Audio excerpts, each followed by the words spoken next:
Just 2 words, just cruising. He is starting to gain on the 8 car and the 4. We got a caution now. Problems on the track. Mike Bliss in the 20 getting into the wall. See the right front tire at a very bad angle right there, so a lot of damage to the Rockwell Automation Chevrolet.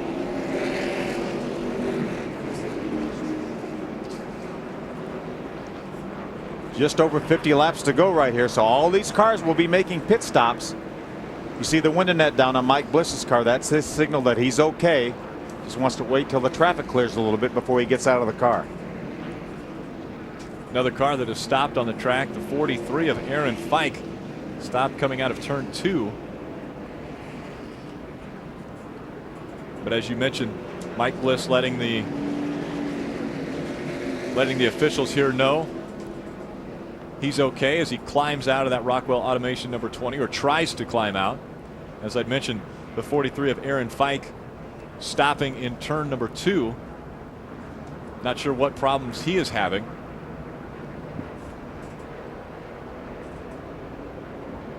And you see Mike Bliss climbing out of the 20, talking to the safety crew. See the Hans device, the head and neck restraint system. That's the black thing right behind his helmet. It's a great innovation right there for safety for these drivers. Mandatory ambulance ride. He'll go to the care center in the infield, get checked out, make sure he's all right. And the track crew planning on getting the 20 off of the track. Bobby Hamilton Jr. out in front. Again, he's been leading since lap 75, dominating this race. Ron Hornaday just made the pass on Jason Leffler, trying to reel him in. We saw what a good pit stop did for Bobby Hamilton. He came in on the caution flag. His team got him out in the lead, and he hasn't been passed since. So this pit stop is going to be extremely critical. Kyle Busch, as good as he was early, has only been able to make his way back up to the 7th position. So the team's on pit road. It's their race right now.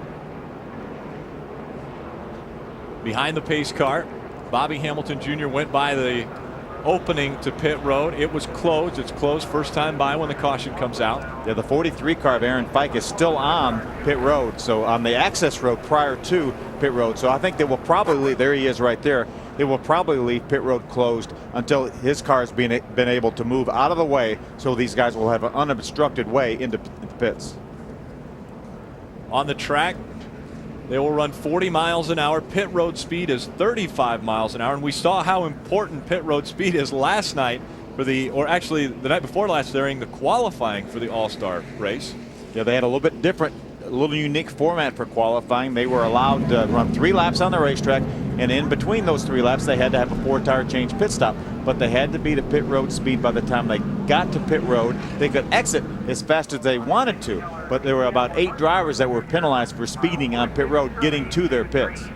That obviously is different here. 75 feet before the first pit stall is the line that they have to be going 35 miles an hour once they get into the pits. And they must also maintain that 35 miles an hour until they're 75 feet past the last pit, so that there's no speeding on pit road, making sure that all of the crews are safe. Casey Kane will be the recipient of the free pass once again. We've had 2 caution flags, 2 free passes, and Casey Kane got them both times. But here they come. All your leaders coming down pit road. And let's go. White flag comes out for Bobby Hamilton Jr. We've got some cars too wide right in front of Jeff Purvis, the 1 car. He's right on his bumper. Here comes Martin Truex Jr. on the outside. They're in lap traffic. Bobby Hamilton Jr. on the inside. It's a drag race down the backstretch. They come into turn number 3. Bobby Hamilton Jr. moves to the outside. Here comes Martin Truex Jr. as they come out of 4. And Martin Truex Jr. will take the checkered flag at Nazareth. What a terrific finish. Bobby Jr. drove in that corner a little bit too hard, slid up the racetrack into the lap car, and allowed Martin Truex to drive by for win number 4. Unbelievable finish in the Busch Series. Martin Truex Jr. claiming the victory, his 4th of the season. And how many laps did he lead? The most important one. The last one. They came up on the lap traffic, the slower lap traffic, Bobby Hamilton Jr. got loose, moved out, and wasn't able to hold off Barton Truex Jr. Let's go down to Glenn. And this is it's a lot of fun running for Delana and Kevin, and you know, to have Kid Rock, a good buddy of ours, on the car. It's something Kid Rock and I've been trying to do for a long time. Finally, we got it done. Well, he's going to try for that first win. A little trouble on the racetrack, though, Steve Burns. Yeah, sure enough, Matt. Hermie Sadler in the 0-2 spins out. Trying to get the car up to speed, and it makes you wonder right now, Steve, if the tires didn't hook up or if he's got some kind of other problem on the 0-2 car. I was down in the garage area earlier this morning, and Hermie's brother Elliot was down there working with him, trying to get this car hooked up better, because he really wasn't happy with the car at all. He was really struggling, and Elliot had come down to try to offer some advice and help him work on the car. Take another look at what happened to Hermie Sadler.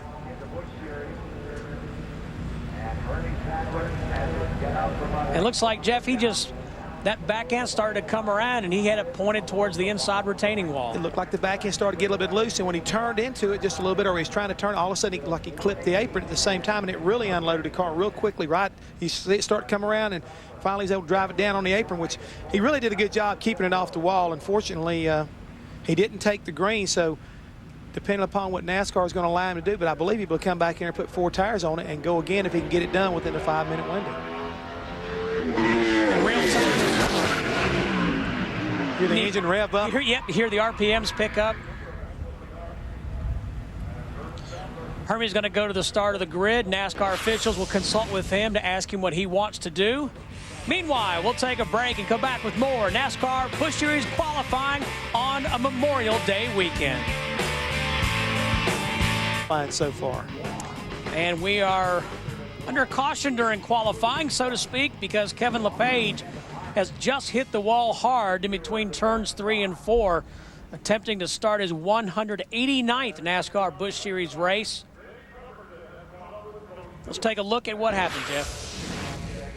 He's coming in the back straightaway, entering turn 3. He kind of arcs it off down in the corner. The back end just comes around on a 72 Chevrolet up into the outside wall, hits that safer barrier, but a lot of damage to the 72 car of Kevin LePage, but thank goodness for those safer barriers.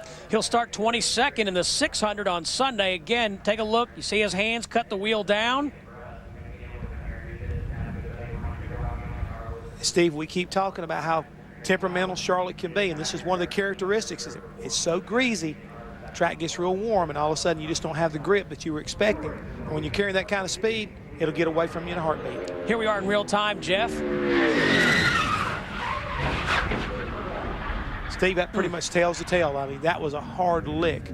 But yet we saw Kevin LePage handing the safety workers his head and neck restraint along with his helmet and getting out on his own power. So big tribute once again, not only the construction of the car, but the safer barriers that are now here at Lowe's Motor Speedway. And there's the safer barriers, Jeff. And yeah, I tell you what, that's just a tremendous advancement in safety for the drivers. I can't say enough about it. Let's go to Dick Bergen right now. What's going on, Dick? Oh, I'm with some of my very favorite people, guys who race midgets and sprint cars. Jeff, yet another open wheel racer, J.J. Yaley. Easy, J.J. Whoa, way he gets away from him right there. Hang it. Sorry about that, Steve. I could just see it coming. The car was starting to get out away from him just a little bit. Yeah, and I heard it, and that's almost in the same exact spot as Kevin LePage lost it down there in between 3 and 4.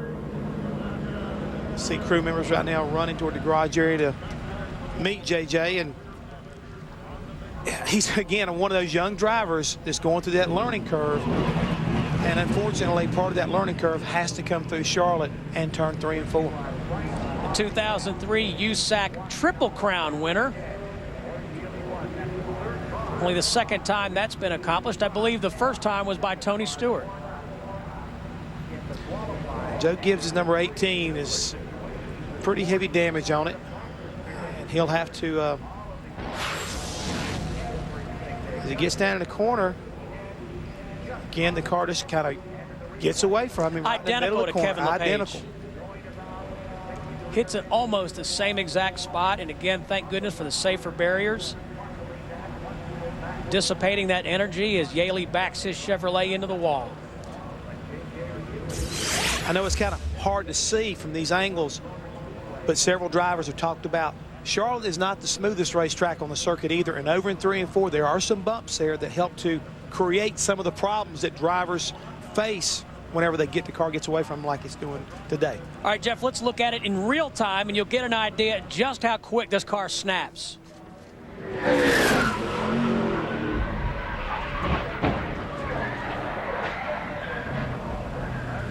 Boy, she was up in the fence in a hurry. I mean, the sound alone just gives you cold chills whenever a car gets around like that. So you can imagine he's inside the car and the car starts to get away from him. He is doing everything he can to keep it off the wall. But as you can see, it doesn't always have the results you'd like to have. Great camera work by our crew and great replays in the truck. And we go to our great Dick Burton. Oh, here we go. Trouble off turn 4 here with That's J.J. Yaley. Yaley is going to hang on, baby. Hang on. Watch out. He's an old dirt tracker. Nice save. No caution. Stay in it. No caution. Haven't started the caution yet, though. He might have had a little help. More than likely. Pretty tight right in there where he was running. Got a lot of race cars here. Oh, he got a lot of help. that is far beyond a little help. I believe that might have been Shane Mill in the 24 car. Kind of hard to tell. Remember, Shane Mill was at the back of the pack with JJ because having to go back there because of that engine change.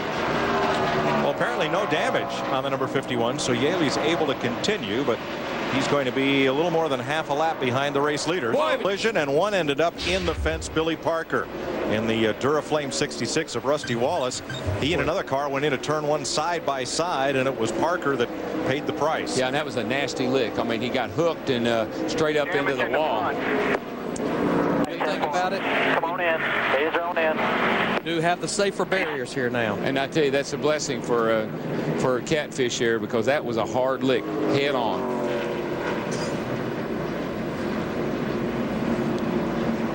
I hate it to see when the cars get turned and then they bite and head back up the track like that. Watch this. This is looks like it almost picks up speed.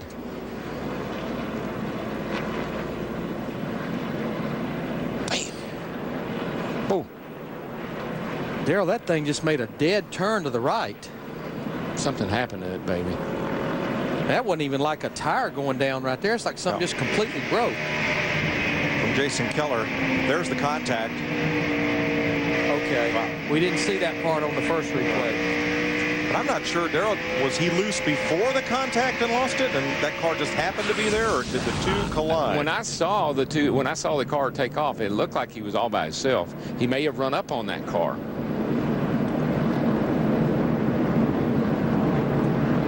I think that might have been Ashton Lewis alongside. Let's see this angle again. Ashton Lewis on the outside. Yeah, it looks like he got down under that car in front of him, and then he tried to cut and stay under him, and he lost it, and the thing just took off. Looked there like he might have put two wheels down on the flat. I think he hit the apron, yeah.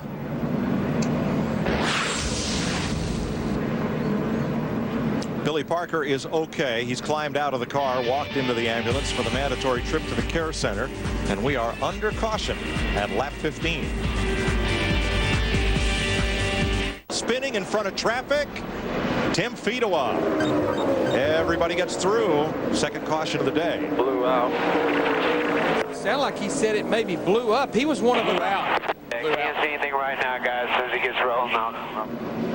Blew a tire is what I guess he's saying. But he was one of about a dozen cars that just came to pit road. I don't think for tires, but for adjustments on that last caution.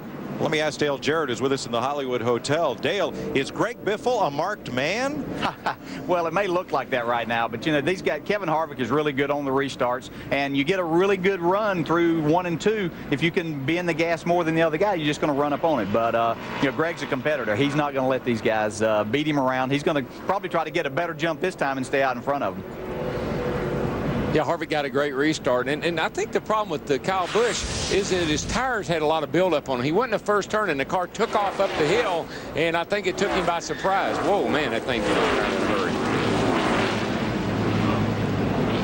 hurry. Fortunately, it came back down the racetrack. My goodness. And look at everybody scattered. We're very fortunate this was just a one-car crash. There was a lot of cars coming toward him. Driver's side right there. Now, here's what happened after the restart to leader Greg Biffle. You get that run on a guy, and you just don't want to let up, because you know if you do, you can't make the pass. And that bought Harvick an admonishment from the NASCAR officials. Matt? Mike, moments ago, official Jimmy Griffin was here in the 21 pit talking to Ricky Fires, passing on a message, said, please tell your driver not to mess with the car in front to try to pass him. They passed along that message, and Kevin said, I think if you watch back the video, you'll see the 60 car got a little loose in front of me. That's why I got so close. Dick? Well, Kyle Busch is really having his problems. A little while ago, he keyed the radio and told his crew that the car is so loose, quote, I'm wrecking everywhere. I just haven't hit anything yet. Good point. All right, Larry, NASCAR says tell your driver to calm down. What do you tell your driver? Well, I mean, you're going to tell him. You're going to pass the information on, because trust me, those guys over there in NASCAR Control, they're listening. But you're going to do it in a fashion that don't get him upset. You don't want to around. Backstretch, car around and in the wall. Steve Grissom. Single car accident. Let's see what happened. He was in traffic, Darrell, but I did not see any contact. All right, bud. Lap 40, third caution. Did you hit anything, Steve? I mean, Chuck. I got the outside wall. Grissom's going to be able to drive it around and back to the pits.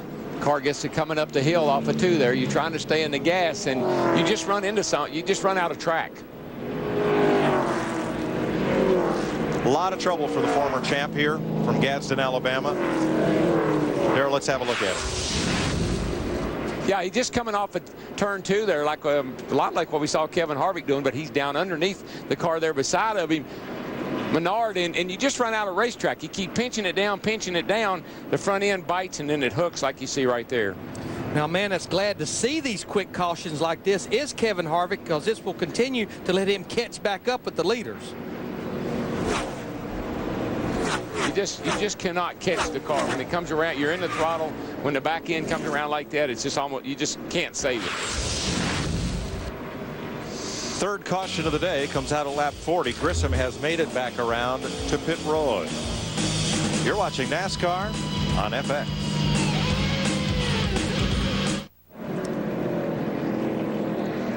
Welcome back to Lowe's Motor Speedway on FX, where Casey Kane has smacked the wall exiting turn number 4 to put us under the 4th caution of the day.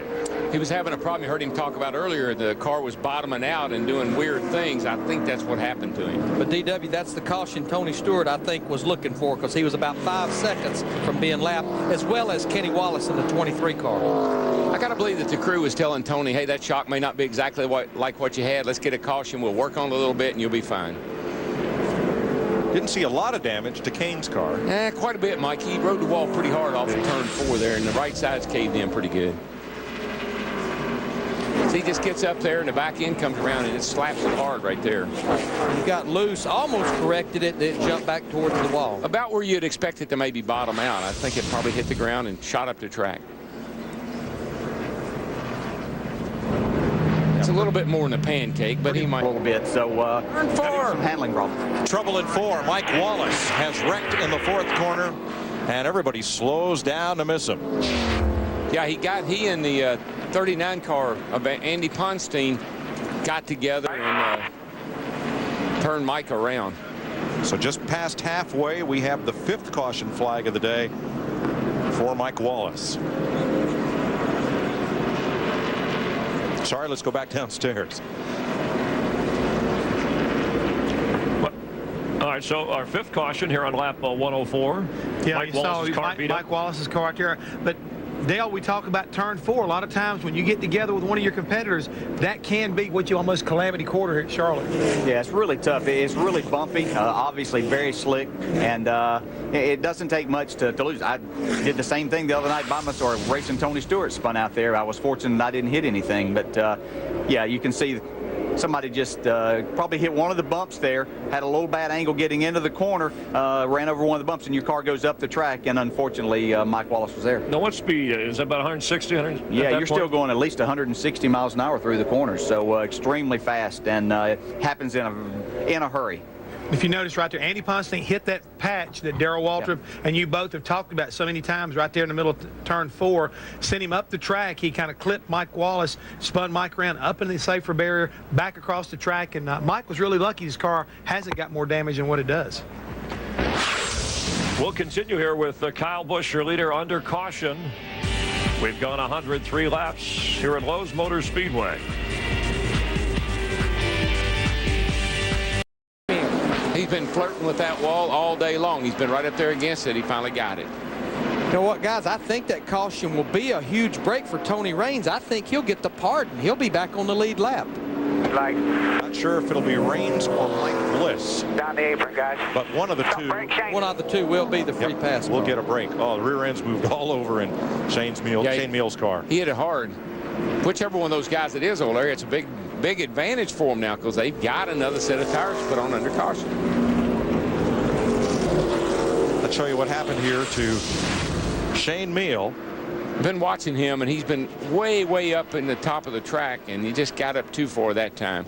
Got to remember, we got safer barriers here now, so there's about 36 inches less racetrack than what used to be there.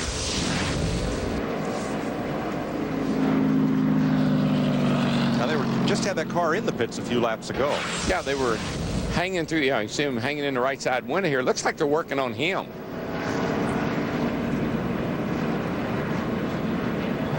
Yeah, I don't think this work here would have anything to do with what happened out there on the racetrack. And you just take it to the garage and we'll get you cooled down.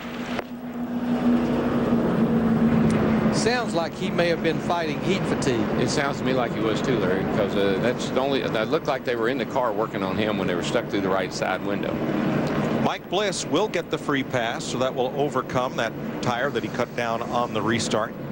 And the sun pokes through, so the changing weather here will once again have an effect on this mile-and-a-half super speedway. 117 laps completed. The Carquest Auto Parts 300 on FX. It's Bliss sliding through the front stretch grass. No caution yet. Oh yeah, we're gonna get one because he ain't gonna make it. Come on, no caution yet here. No caution. No caution. He didn't hit anything. Track's clear. Come on. Come on. No caution. No caution. No caution. I believe he's going to get going, and we'll stay green. I believe I'd have let her sit there if it'd been me.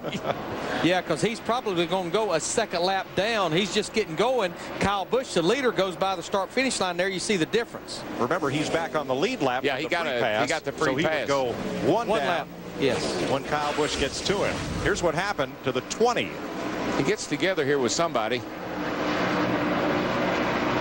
Coming off of turn 4. Oh, wasn't him. It was Gus Wasson in front of him in the 10. Yeah. Oh, he got a car in the wall off of 2 now. Chad Blunt. Caution is out now. Oh, that's a shame. He'd been having a great run. But I believe that is a break for Mike Bliss because I don't think he got lapped before that caution came out. He didn't. He has used 2 of his 9 lives just the last few laps here. Now he's going to have to use up his set of tires that he has left. Yeah, I think he actually came to pit road a while ago, Darrell, with the lap down cars and got his set of tires. That's a shame for Chad Blunt because he had hung out on the lead lap all day long and was really having a good solid run. And the free pass car will be Tony Raines, the other car that cut down a tire under green just a bit ago. From the helicopter. Bam. Okay, from the Goodyear blimp. There's Chad Blunt. Okay, from high above. It's taking all the pain off Humpy Wheeler's safer barrier. I tell you, these guys, I think will all be glad they got him up in time for this race because we have seen a lot of cars smack the fence. Now, I think this caution right here, what it would do is a couple of things. One, guys that just know they can't make it, especially if you're at the back of the pack, you could come to pit road and top off and make it from here. But what these guys also know is every caution lap you run, that buys you more fuel mileage. We heard some of the guys talking about that, like Lance McGrew, Kyle Busch's crew chief.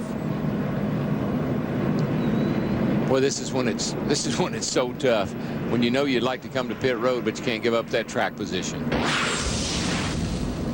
Chad Blunt is okay as we watch from Kenny Wallace. Mike Bliss, Wasson, the white car getting loose. Bliss lifts, pays the price.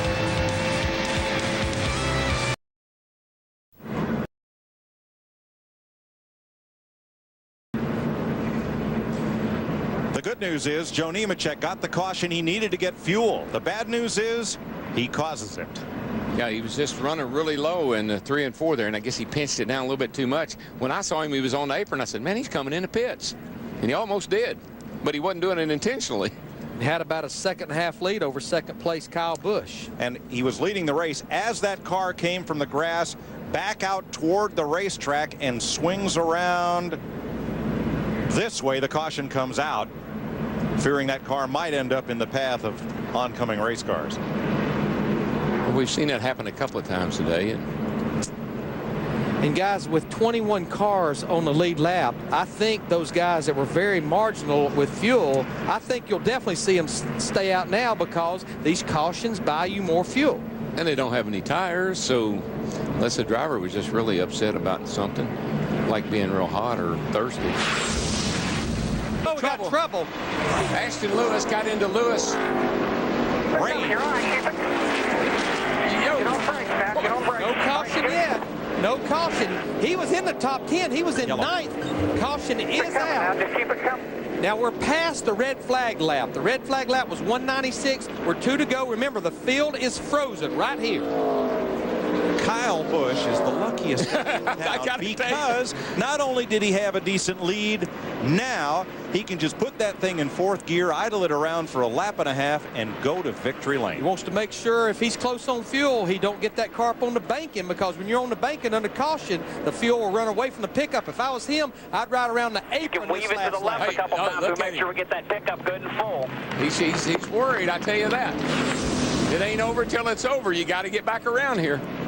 And now that we're on the final lap, here's the replay. Ashton Lewis slipping up into Tony Raines. On the final lap of the race, the driver is unable to receive assistance from any other car, so Kyle Busch cannot get a push. He's got to make it there on his own. I don't much suspect that Jamie McMurray would give him a push unless it was out of the way. Here you see trouble. Turn 4, Robbie Gordon straightens it out, slides it back the other way, but everybody has time to slow up. How in the world he did not get hit, I will never know. That's amazing. Nice save is right. He came across the line 23rd backwards. And he got 4 blown out tires too. I don't know where Kevin LePage was going. His 72 still carried a whole lot of speed through there as caution waved. That's 10 feet to win the 12 car. Yeah, he got turned. Cars going, look, either side, high, low. Oh, he nearly saved it. And all those cars around him. And everybody made it. Half the field.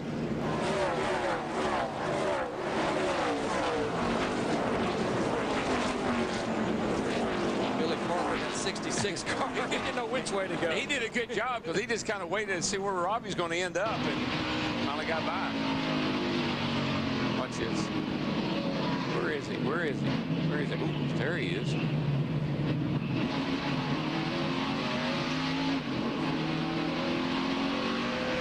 Michael Waltrip. Paul Menard just ahead.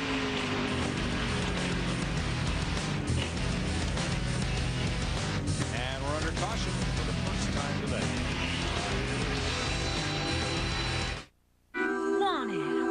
Dover, Delaware under caution. We're just 8 laps in. You see Green leading Hamilton Jr. and Jeff Burton. Highly unusual, a guy like Robbie Gordon to have a wreck like that at a place like Dover and not come into contact with anybody. Well, this was pretty extraordinary. You can see right how loose it did. But the interesting thing is, look, all 4 wheels are locked up, and the thing comes back around and gets pointed in the right direction. And then Robbie had the good sense to let go of the brakes and get it turned back left so it didn't turn back into the wall. I mean, that's pretty amazing to see it with all 4 wheels locked up, to see that the car change directions. I'm not sure I've seen that. Here's another angle. Take us through the driver's mind if you're in that seat.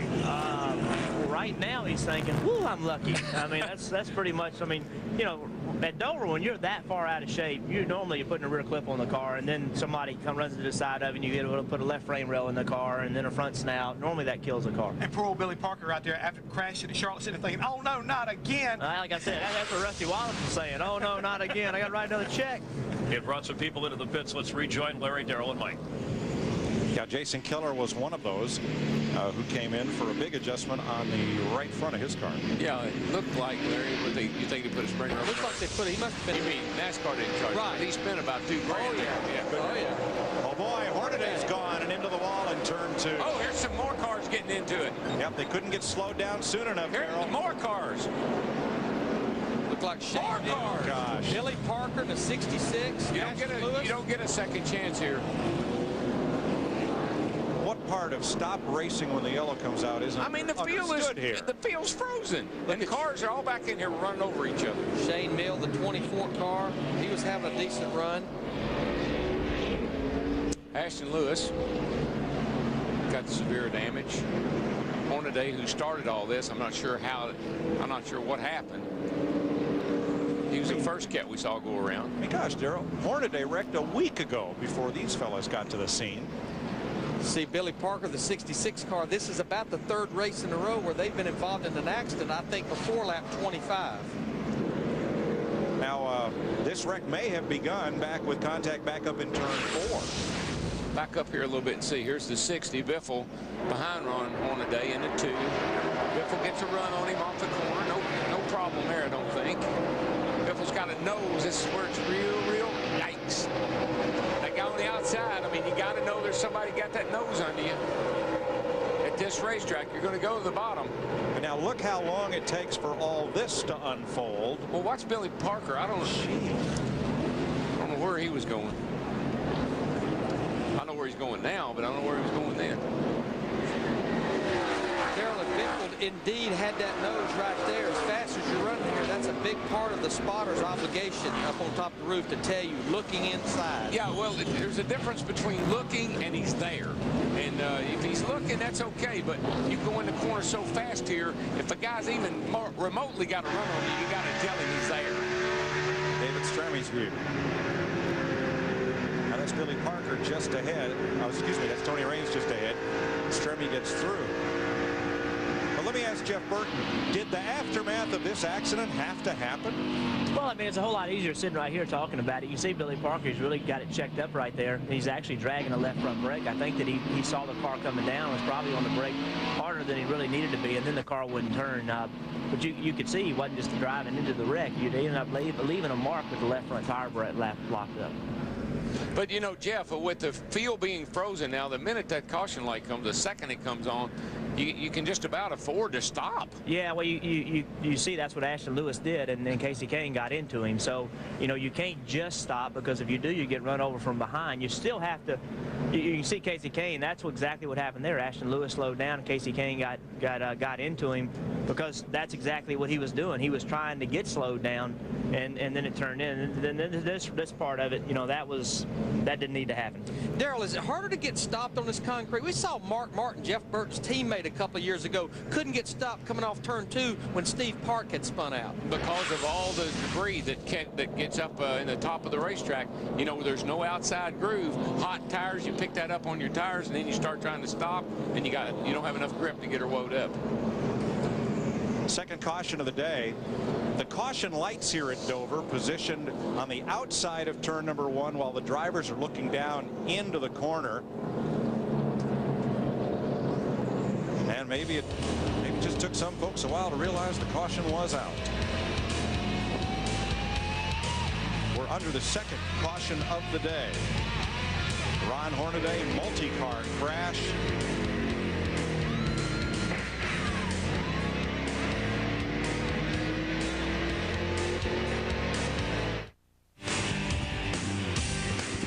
Second caution of the day in the MBNA America 200. Greg Biffle and Ron Hornaday touch off a multi-car crash. Most of these drivers behind. Ashton Lewis had slowed up, got hit from behind, and carnage ensued. Steve Burns. And Mike, Ron Hornaday looking at the damage on the race car with crew chief Butch Hilton. Ron, what happened on the racetrack? Pretty easy to say. Biff got into me. I don't know.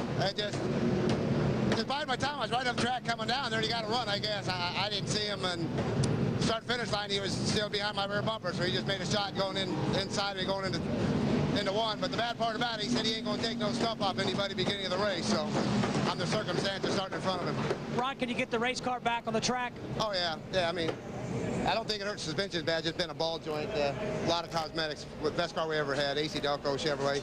I mean, we were good. We were just a little snug right then. He was a little loose, and he just got a run on us. Anybody can pass anybody going to one that way. It's pretty easy. Well, let's get back to work. And Ron was this group was just beginning to make a little noise in the points. They've had some good runs here lately, moved up to 7th in the points, and normally always has good runs here at Dover. Well, Hornaday's 8th start. He's never led a lap here, and going to spend a long time in the garage today. Time for our Stacker 2. That's a mouthful. It's a track fact. Stacker 2 track fact. The first Busch Series race here in the official NASCAR Busch Series, May 1982. Concrete in 95. And the Monster Bridge adds, the DuPont Monster Bridge adds 50 seats to this track. Up and over turn number 3. Very unique view of racing, one that they hope to patent. Greg Biffles received an admonishment from NASCAR for that, and will continue after this.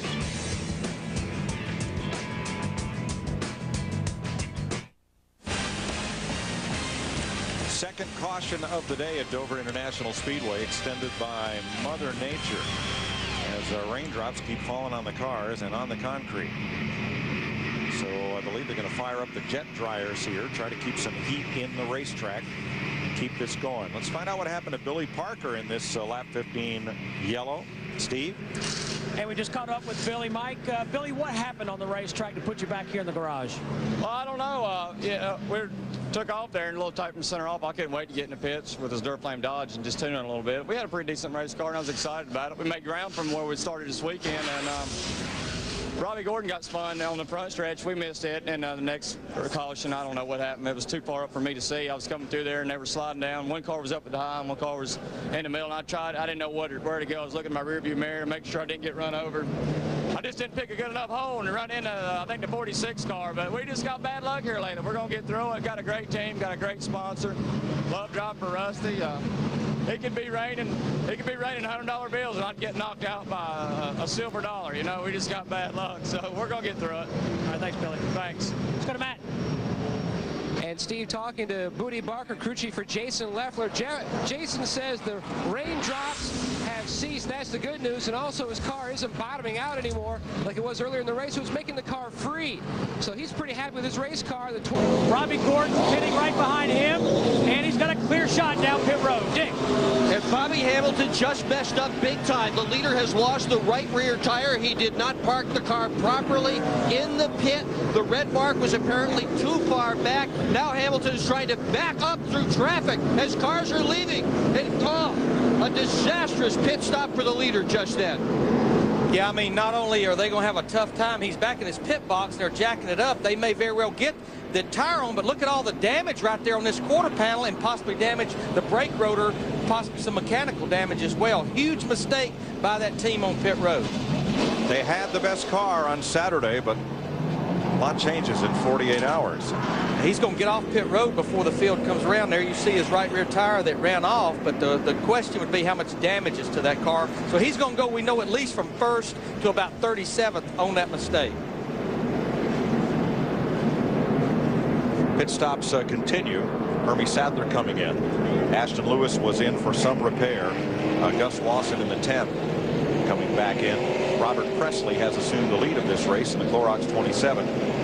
Hamilton's going to come back around. Unlike the the Nextel Cup teams that are mostly comprised of full-time team members, here in the Busch Series, a lot of these teams use part-time help on the weekends, fellas that have a regular 5-day job during the week. For that reason, there are some new people over the wall today, and there are even some pits that are not fully staffed with equipment. We see a couple of pits don't even have a toolbox there in the center. Now, Kyle Busch missed his pit stall and is just coming out. So it's a strange restart to this race. As Bobby Hamilton Jr. is back in, they check things over and send him away. Well, I think this just goes to show that red flag for 2 days just broke these teams' rhythm, broke the driver's rhythm and these pit crews' rhythm. Here's the initial stop. Now, Bobby Hamilton did what he was supposed to do. His signal to go is not someone telling him to go. It's when the jack drops. The jack dropped by mistake. Bobby Hamilton Jr. goes. These teams could work on their cars. Ron Hornaday in the 2-car. Turn 2, Larry. Justin Labonte is in the wall. Caution is out. Oh, and the 4-car just missed him, Mike Wallace, and went sideways to do it. And we're under caution for the first time today, actually the 3rd time in this race. And that's a shame. Justin had a great qualifying run on Friday, qualified 11th, and was running in the top 10 until he got shuffled up after those pit stops. I was going to say Ron Hornaday has returned to the racetrack out of the garage area after repairs on his car. Larry, what a bizarre beginning to a Monday here. And there's Labonte right. Didn't see what might have triggered that, but you see the outcome. And you're right. Bobby Hamilton Jr., the 25, Kyle Busch, the 5, the 4, just Mike Wallace just barely got through. Let's see how this starts. Well, we don't. We see Mike Wallace avoiding it. Yeah, I mean, he had his hands full just trying to get that car stopped and keep from spinning out himself. Looking back for Michael Waltrip. He was on the outside of Casey Atwood, and the car just got away from him there. Yeah, we even saw yesterday, Mike, where we maybe only had about 2 grooves of racing. He may have been too high. The car just came around to him. 3rd caution of the MBNA America 200. Robert Presley's your leader.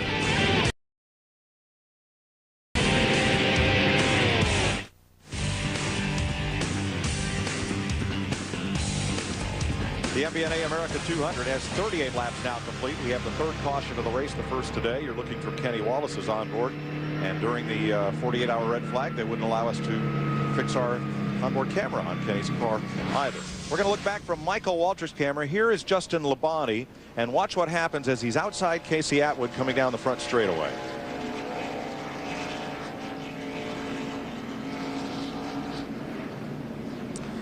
Yeah, you can see how black the racetrack is where Casey's running on the bottom, and up there where Justin is, it's a lot wider, not any rubber, just not a lot of grip up there, especially here in the early part of this race. Kenny Wallace.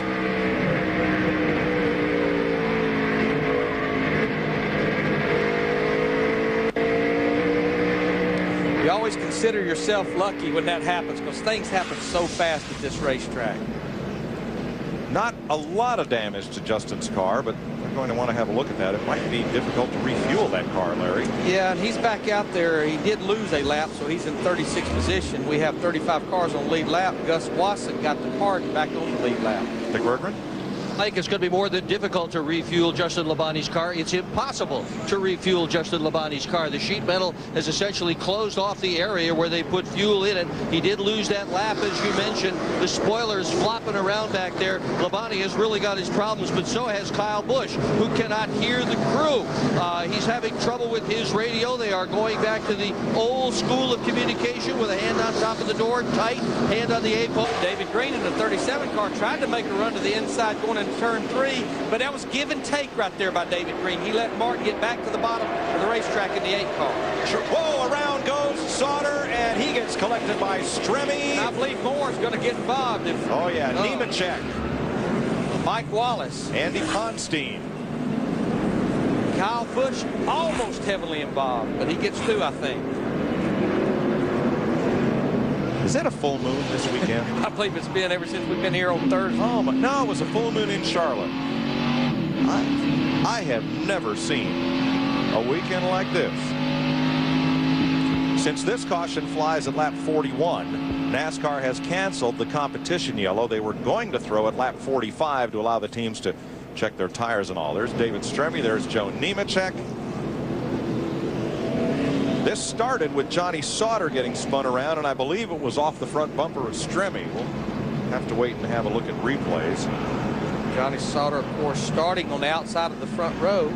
Great qualifying run on Friday. What are you doing Tuesday?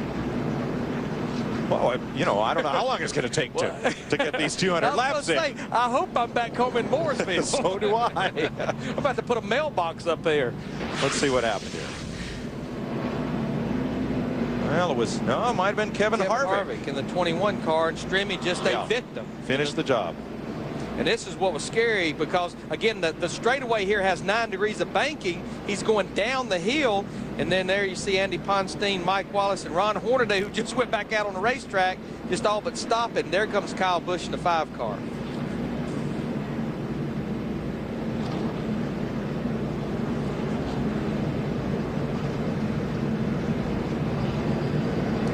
Now, one of our point leaders was out in front of this, Martin Truex. The other was behind it, Kyle Busch, because of that pit road miscue. There's Kyle in the 5, the Lowe's car coming through.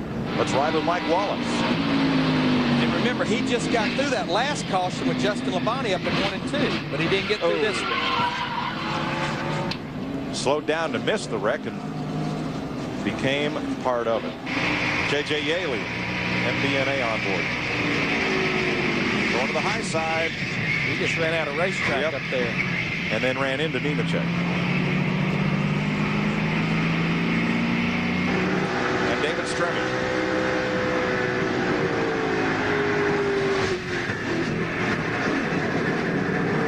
I would say from what we've seen, Larry, the initial contact was from Kevin Harvick. That's certainly what it looked like. But David Stremme in the 32 car, the trim spot car, he snake bit. He had a good qualifying run on Friday. He was running 9th. I talked to him. He was in the garage area when it opened this morning. He said, I feel good about what I was feeling in my car on Saturday. Just can't get a break. Nemechek has made repairs, pulls back out. They're working on Mike Wallace's car, and as you see, they're towing Stremme back to the garage. Johnny Sauter, there's his Kleenex Chevy with left side repair. Now here comes Robert Presley, our leader in the 47 car. I think since this was in Paul Menard as well, they deemed this the competition caution. These guys had not been to pit road.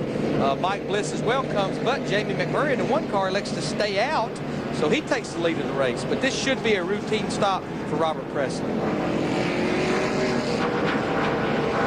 Presley swept the Busch races in 1992 here at Dover. In fact, the May race in 92 was the last time we ran on Monday at this racetrack, and Presley was the winner.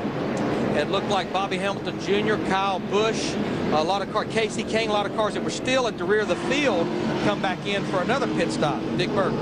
Well, Bobby Hamilton Jr. is back in the pit again. They are going to try to fix the left rear fender, which had some sheet metal damage to it. There is also a fender brace that has failed in Hamilton's car. And what a disappointment for these guys.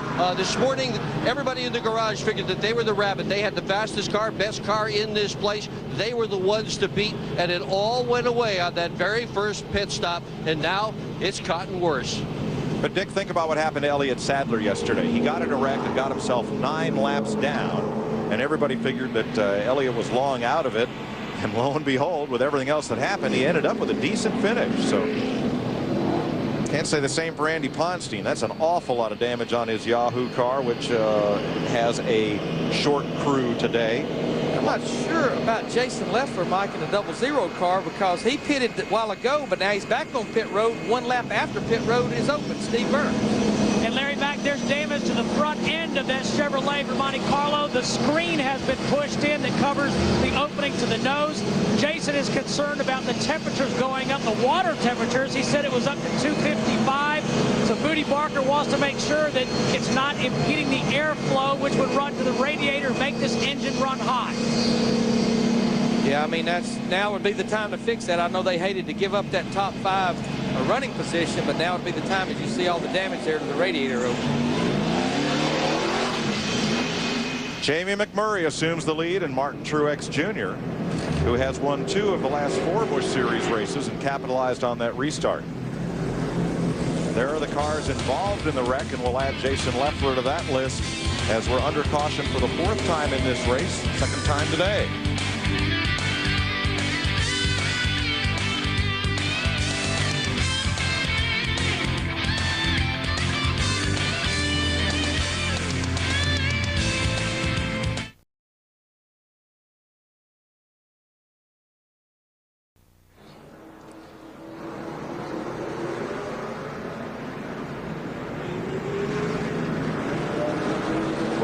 the MBNA America 200, 64 laps, 5th caution of the race. Matt Kenseth crashed coming out of turn number 4. He and Kevin Harvick were racing hard for position. Kenseth down low. And Matt finally gets the run on him. Now this is where we got to watch real close. We've been watching the replays at break. It looks right there. I'm not sure.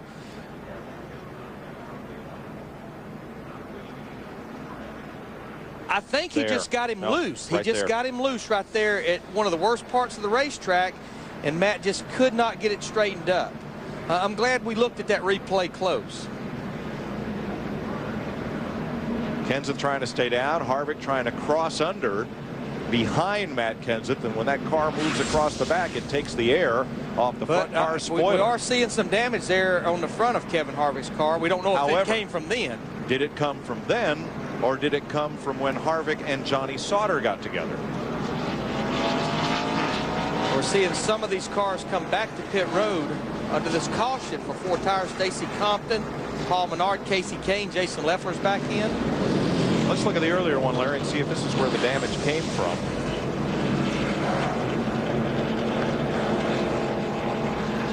Yeah, I think that's where the damage came from. You know, hopefully we'll get to interview Matt Kenseth, and he will confirm what we thought we saw there. I don't think Kevin Harvick got into him.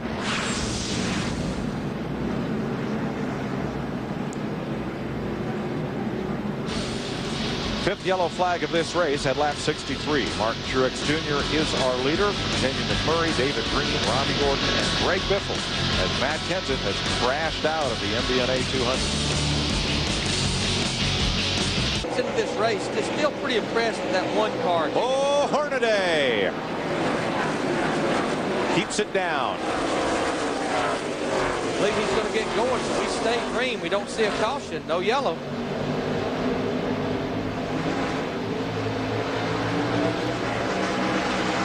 Tough break for Hornaday. Can't draw the yellow with that spin. He is, of course, 20 laps down. There's the caution. And report of fluid in turn 2. And that will put us under caution. Yellow flag number 6. And Mike, this is what is aggravating for a crew chief like Kevin Mannion. You're wanting some long green runs. You're debating about pit, not pit, and you keep having all these cautions. It just clogs your whole thought process about what you need to do here. Yeah, the yellow flags dictate your strategy. You can plan it all you want, but when these things keep happening, it becomes a question of what will you do. And we talked on Saturday, these teams can run about 90 to 100 laps on fuel, so we're nowhere near the window that could get them to the end of the race if they pitted right now for a full tank of fuel. And then also, you got to be careful. Talked about it a while ago. You only have 3 sets of tires you can use under caution. You can't use them up too quick. Trivia time. Let's bring on our 2. He's probably a huge break for Jamie McMurray. Turn 4, Gus Wasson has bounced off the wall. 7th caution of the race comes out at lap 108. And that sigh of relief, not only from Jamie McMurray, but his crew chief, John Wolf, the 1 car. RaceGirl.com, GoRaceGirl.com Chevrolet. Brings out the 7th yellow of the race. The 77 of Brad Teague will get the free pass. And Mike, the great thing about Jamie McMurray and their strategy right here, they're sitting in 3rd, is I think here with about 92 laps to go, all the leaders will come to pit road to possibly get that final set of tires and fuel. We can go the distance from here. Greg Biffle was the fastest car on this green flag run, along with Kyle Busch and Bobby Hamilton, who have climbed up to 7th and 8th. There's Biffle in 2nd, behind Martin Truex. And this is where Harold Hawley, the crew chief of the 25 car, he goes to those pit crew members right now and says, look, shake off what happened earlier in the race. We need a good pit stop right here. Martin Truex ran 2 Busch North races here, finished 3rd and 19th, and as we documented, has 4 starts here in the Busch Series. Dick Bergman.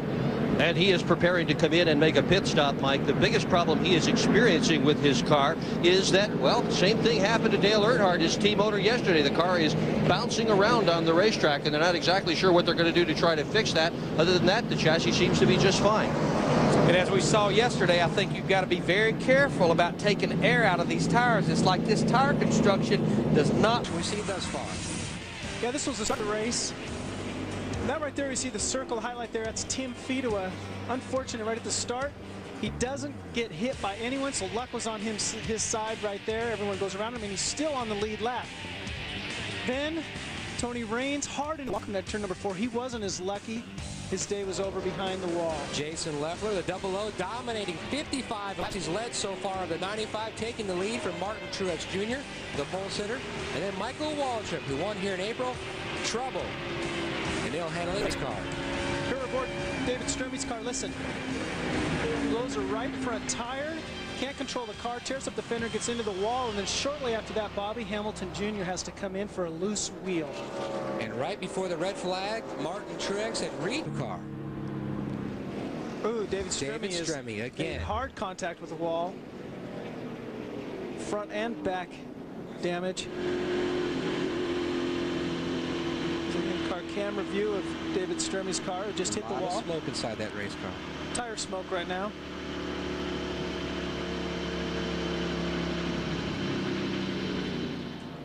He has crunched it really good. Look at that. Really trimmed up that car. They really did. You guys are on the ball. But looking at that left rear corner, Chad, the whole dry brake area, the overflow vent, that's all smashed in. There's going to be a lot of time lost repairing that race car if they can repair it in time. Yeah, you know, it certainly is a lot of cosmetic damage, but it certainly won't handle as well. That's for sure. Let's go on board with David Stremme in the trim spot car.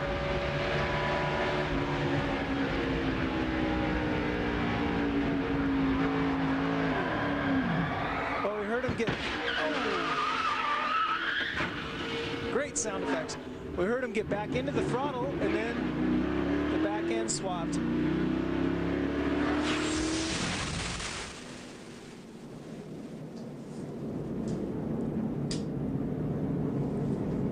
of the crew walking to the garage, not in a big hurry. He knows the damage. Well, back up front, Kenny Wallace in the 23 car still leads, followed by Mike Bliss. Bliss has success here in the trucks. Now, take a look at the 61 car. John Hayden right behind the leader. Smacks the wall. Now look down at the rocker panel on that right side. That is the tailpipe. When he hit the wall, it must have broke the brackets. It came off of the headers and was just hanging on by the last bracket that holds it to the frame rail. I'm surprised it didn't come free, but he ended up track a lot. Also on 360, trouble for the 37 car, championship contender David Green. David was running in 9th place. And the cautions on the racetrack. He dives down on the apron.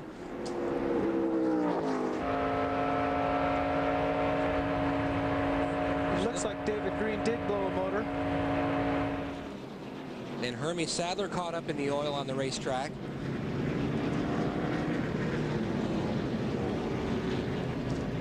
The 5th caution tonight here at the Nashville Superspeedway. Well, David Green's on pit road, and he will take that hard left-hand turn back to the garage. 143 laps are in the books here at the Nashville Superspeedway. We're under the 5th caution tonight. Kenny Wallace leads, Ron Hornaday 2nd, Mike Bliss 3rd, Jason Keller 4th, and Kyle Busch rounds out your top 5. We'll be back. Back at Nashville, caution on the racetrack, 5th time tonight for a blown engine from the 37 car David Green. Tough break. He was trying to close in on both the young Californian. As you see the 5 car of Kyle Busch still trying to get out of the grass. Mark, you got something on the 5 car in the grass. The fuel pressure went down on Kyle Busch just before he came into the grass. He was trying to get on pit road. He was past the entrance. He tried to get in, couldn't do it. And then, of course, spun through the grass. He fired the car just momentarily, and then it stopped again. He cannot refire the low Chevrolet. It is flat out. Well, remember, we told you at the beginning of the race, we are now past the point of no return. The red had to come out by lap 221. We are now 3 laps to go. As you can see, the heartbreak. The dejection On the 5 guys. We heard the crew saying that they would be between 2 to 3 laps short. Kyle came up exactly 3.5 laps short. And there he is. Great advice by Booty Barker, reeling in his driver to back off, conserve fuel, let the 5 run their own race, and Glenn can add. Well, he's talking to Jason right now, Matt, telling him to conserve fuel. Still, they still think it's going to be very, very close, even under caution. He has told the gas guys here in the pits, be ready. We may still have to come down pit road. They don't think they've got it in the bag yet, but they're a lot closer than they were. The pickups and the fuel cells of these cars sit in the right rear corner. That's why you see them running down on the flatter part of the racetrack, the acceleration lane, instead of up on the banking, to make sure that the pickup can get as much fuel as it can as they are running slow here. Now, if something should happen to Jason Leffler, the 8 trying to capitalize. He's also down on the apron, though.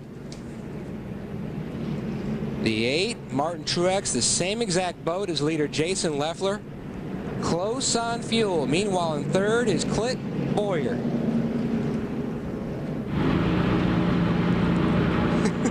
Everybody's down on the apron, Chad. Well, they all pitted at about the same time, and if the pit window was 70 to 73 laps, was which we calculated, that put them about 2 laps short. Here's the 5 car that our leader, Kyle Busch, going down in turn number 3. Everything was good at this point. He was cruising, had about a 5-second lead on the field with just 4 laps to go in the race, and fuel pressure gauge bobbled. He tried to get down into pit road, was going too fast, couldn't get slowed down, into the grass. 223 laps complete. Jason Leffler, can he make it on fuel? 2 more laps. He's down on the apron, trying to become the 105th driver to score a NASCAR Busch Series victory. Glenn, is he going to be able to make it? Well, they still got their fingers crossed. Jason just came over the radio and asked Booty, he says, hey man, is it too late to get religious? Now let's go back and take a look at Regan Smith's spin. You see he's on the inside there as they came out of turn number 2. Just got the air taken off him a little bit, lost the downforce of the car, turning on the steering wheel, and then around he went. He had 2 cars on the outside of him. He had to hold it down. He was in the gas. There it is. He didn't hit nothing. There's a lot of extra pavement on the back, and the track owners paved that area on purpose to slow the cars down when they do spin out right there. Last week's winner, Jason Leffler, in the 00, battling the 60 car Greg Biffle. Biffle, 25th car of Mike Wallace right Trouble. there. Oh, we see a spin right in front of him. There's a car in the fence. We talked about Blake. He backed into the wall. You see the flames erupting. That's from the fuel cell. The gas getting spilled right there. 10 laps in, full load of fuel on that 87 car. Blake Feast, 22 years old. What happened to that new fire extinguisher we had in the back of those cars? Climbing out of that 87 car. Undoing his Hans. A lot of things you have to unhook in a quick. Or you get it done quicker when there's fire. He looks like he's okay. Another look here on Blake Feast. Heads there he off is right turn there. 1. That's Blake, the 87 car right there going down in turn number 1. He just got loose all by himself, Randy. It looked like he's seen a little bit of sparks. I talked to the track owners. Soft walls are coming, but they're not here yet. You know what might have happened is he bottomed out. That's not uncommon right here. They start with the tires being a little bit lower in air pressure than you would because for a long run, the car's going a little harder. They bottom out. It makes them get loose. Heavy impact for this 22-year-old driver. Only his 7th ever start on pavement. Cutting his racing teeth on the dirt tracks is USAC in the World of Outlaws. We'll be back with more from Kentucky. And take a look at the 38 of Casey Kane coming off turn 2. Well, that didn't do that car any good. It looks like... And in fact, the caution is out, which may be for debris from the Casey Kane getting against the wall right there that we saw. Second time tonight, the 38 of Casey Kane getting together with the 12 of Tim Fedua. That was just short of what happened to Carl Long at Rockingham. It looked like it was getting to be that way. Something must have happened when 38 jumped up on the outside of Tim. And look at the mark all the way down the backstretch. That's the tire mark all the way down that backstretch. from Casey Kane right there. That was a lot of damage to that car. It's not over with yet. I'm sure he's telling them, hey, I was here. You know, and a lot of times you see a driver's favorite signal with his hand at this time. It's a one-finger signal that they use. What's that mean, Randy? You're number one. Yeah. Yeah, I mean, that's you look at Timmy Supercut's car. You know, Hot Tamales is an associate sponsor on that car. They sponsored my boy last week at the Bandolero Nationals. Wait till you see the Mike and Ike's car they come out with at Daytona. Boy, what a cool-looking car. Tim Fedewa and Casey Kane battling for the 36th position. Both teams pitted under the previous caution. Here they are right back there. You see it. Tim gets Casey in the wall. Mile and a half racetrack, not big enough. Missed pit road. It's a 14 car. Casey Atwood. He missed pit road, it looked like, Randy. Documented in our pre-race show how important not only the pit crew members to go over the wall, but the driver's role in pit stops. Yes, when you come off these racetracks, the aprons are dirty. And this might, I'm not sure if they're stopping or not, but...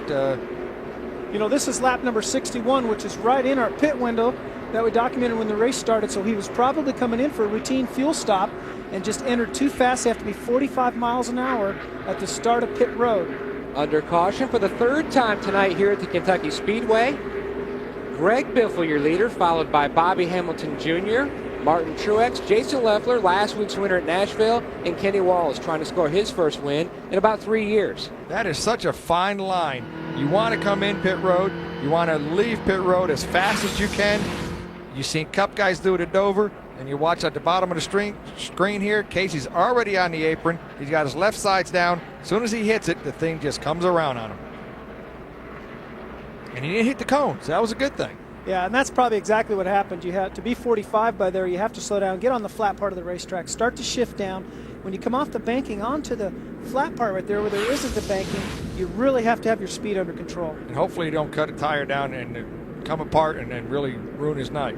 You know, we talked about in a pre-rush show that Kyle Busch crashed in happy hour. He was making a plug check, did about the same thing, got off the banking onto the flat, lost control of his car. Well, when you do a plug check, you shut the motor down, you have no power. That's the one car, Roy Buckshot Jones, second straight week in that James Finch-owned machine.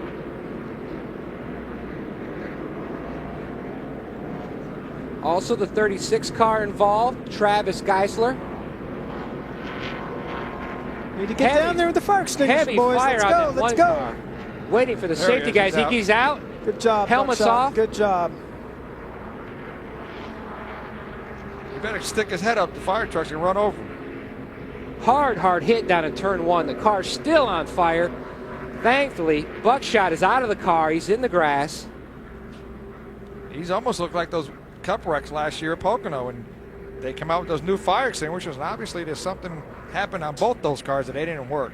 Well, we got to remember, we just pitted about 9 laps ago, so there are 22 gallons of fuel in the car. They're heat sensitive, supposedly. You know, when the heat goes there, they're supposed to kick off. Ambulance down in turn one, making its way down to the middle of turns 1 and 2 where Buckshot is. Waiting for the ambulance. He's got a lot of smoke in him, that's for sure. There was a lot of smoke. A lot of fire on that race car, Randy. Yeah, he definitely got a lot of smoke in him. Look at that black smoke. He wasn't breathing too good right there. And that's the second time. They said he almost didn't start this race. He hit his head in the hauler. Had to get stitches, trying to catch his breath. He's up, he's coughing. Ambulance arriving. Anybody that's had any kind of fire and got any kind of smoke, you know, I mean, yes, we have full face helmets and stuff, but everything is still compacted to come right inside that helmet. Now, Randy, when that happens as a driver, what all are you trying to get unhooked? Everything, all at once. How many things, though? Well, you got your seat belts. That's usually one latch. You have your radio harness. You got your helmet hose. There's a lot of stuff. Take the steering wheel off. I mean, I was upside down at Vegas, and, you know, you see fire, and that's the first thing you want to do is get out. I mean, I forgot to take the steering wheel off, and you had to worm out behind the steering wheel, and I'm a big worm. Well, you know what makes it hard, like Randy said, is that taking the steering wheel and the seatbelt. But what really makes it tough is nowadays these seats that we run, they've really found that they make the seats stiffer, and we use these big head braces that we didn't used to run. You can't get out of the car now until you wiggle yourself around sideways. But you know, watching this wreck here and seeing it, it really bothers me to see how long it took the ambulance to get there to Buckshot. You know, to me, that's just unexcusable. There's a lot of safety things we can do, but that ambulance took too long to get to Buckshot. Traveling team, did you hear that? Under caution. Horrific crash down in turns 1 and 2. Buckshot Jones, 73 laps in the books tonight. The good news, Buckshot was out of the race car. He's in the ambulance. And that's one, like I said earlier, that's one of the easier shots. If that thing went straight into the wall, he would have been locked loopier. But that's something that, okay, he had all his wits, but it was dark, the smoke was in there, he had flames, and that's a tough deal to get out of one of these race cars. Under caution for the 4th time tonight here at the Kentucky Speedway. 73 laps in the books. You're looking at the remains of the 1 car.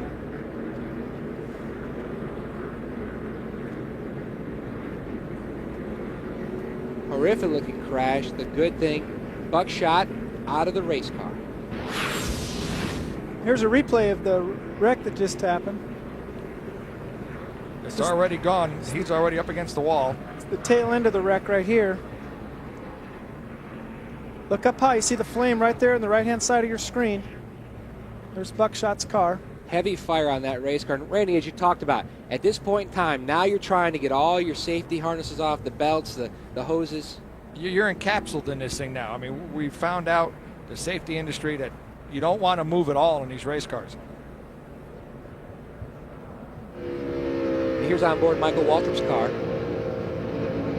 It's right in front of Michael. We have a front view. Fire's terrible. I mean, that is, I think, every race car driver's worst nightmare, is because no matter how calm you want to be, you panic. Well, Buckshot's out of the race car. Under caution for the 4th time tonight. Bobby Hamilton Jr. continues to lead here at the Kentucky Speedway. We'll be back.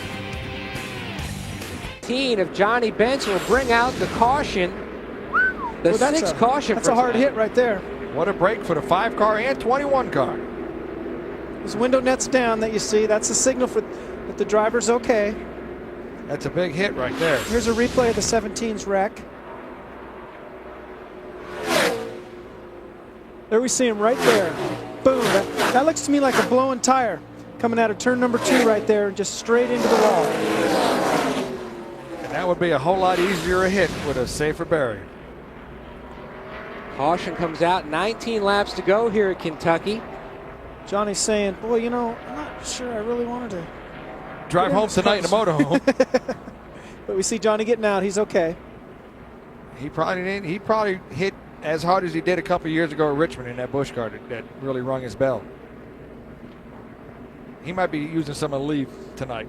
The reason I said it looked like a blown tire is you see him, normally he would just complete that turn and come on down the straightaway, and all of a sudden the car shot to the right and was straight into the wall. That's usually a sign of a blown right front tire. And Bobby Hamilton Jr. back on pit road under caution for the 6th time tonight here at Kentucky. Your leader now, as pit stops were underway, Clint Boyer. I think Bobby Hamilton has motor trouble. The hood is up. You can see the smoke coming out the tailpipes. This cool weather, you know, it definitely zings these motors. They probably run at 92, 9400. 107 laps that race car's led tonight. First you saw Biffle make a mental mistake entering pit road. Now the 25 cars being pushed behind the wall. Glenn? Well, guys, I'm just wondering, and I asked one NASCAR official, and he said he really wasn't clear, but the penalty for too fast down pit road is a drive-through, right? I do believe so, yes. Can he do that under caution and get it out of the way? I do not believe so. No, you can't do it under caution, but it's a good thought. I mean, I'd certainly plead my case to the official that I should be able to do it under caution. And really, there's only 9 cars on the lead lap right now. And Bobby Hamilton Jr. was set to make a big gain in the point standings because David Green was not having the best of nights here at Kentucky.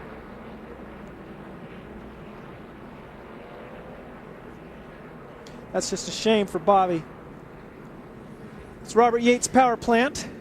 Good motors, but not so good tonight.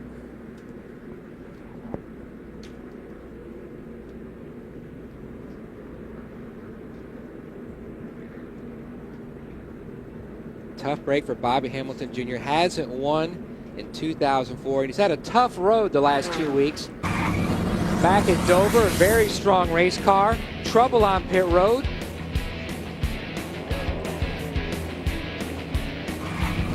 And then last week at Nashville, see loose lugs. Result on the wheel. And then tonight, a little up in the marbles, lost the lead to Biffle. Biffle took the lead back on lap 123 there. And now, tough night for Bobby Hamilton Jr. His dad won the truck race at Memphis, hoping to make it a Hamilton sweep today in NASCAR competition. That just changed the whole complex of this race. I mean, we got 9 guys on the lead lap. That now I think Biffle's going to get the free pass. It is going to be a whale of a race to watch Greg come back through this deal. Oh, boy. I don't Stacey Compton. Yeah, the 59 car, and the caution is out. And he's going to stop short of the safer barrier at the inside of the short chute. So the first caution of the night flies on lap 25.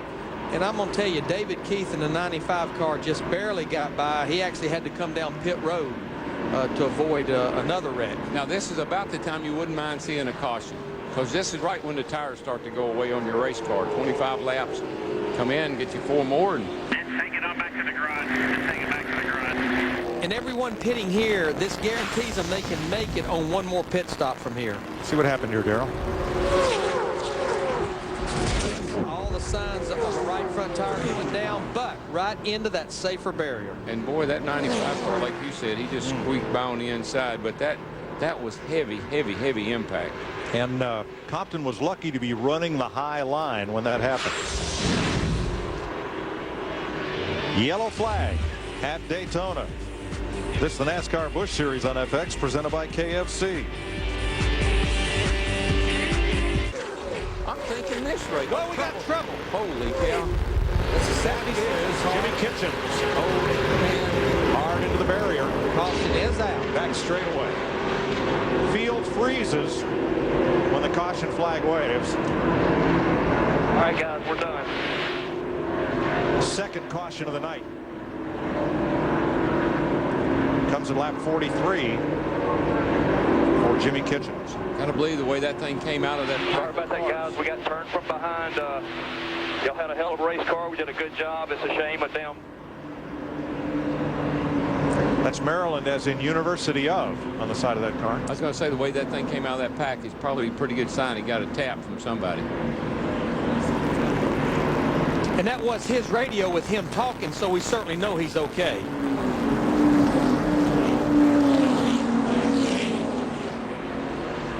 When you exit these corners, if you're up in a, wherever you are, and you got to squeeze out the throttle ever so slightly, and the guy behind you is running wide open, sometimes you just can't avoid the guy in front of you. But this is what's good right here. You see how quick the safety workers, the wrecker, everybody is to this car. That's a product of freezing the field and slowing them down immediately when the caution is displayed. Yeah, we're around. That's the first time back by the accident, and even before that, the safety workers. So let's just see what happened up in the pack right there. Didn't see who made the contact.